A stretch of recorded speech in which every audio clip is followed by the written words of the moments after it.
You are looking at Julian's pronunciation guide, where we look at how to pronounce better some of the most mispronounced words in the world, like this other curious word. But how do you say what you're looking for today? Let's learn once and for all how to pronounce these words correctly. Two different ways: British English versus American English pronunciation. So let's break it down. British English UK pronunciation: assay, a schwa sound, say, stress on that second say syllable, assay. American English pronunciation: assay.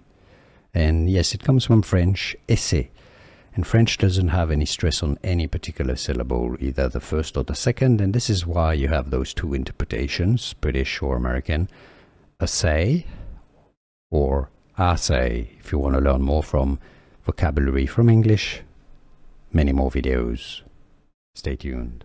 Here are more videos on how to pronounce more confusing words and names too many mispronounced. Like this video if you found it useful. I appreciate your support. I'll see you soon, and thanks for watching.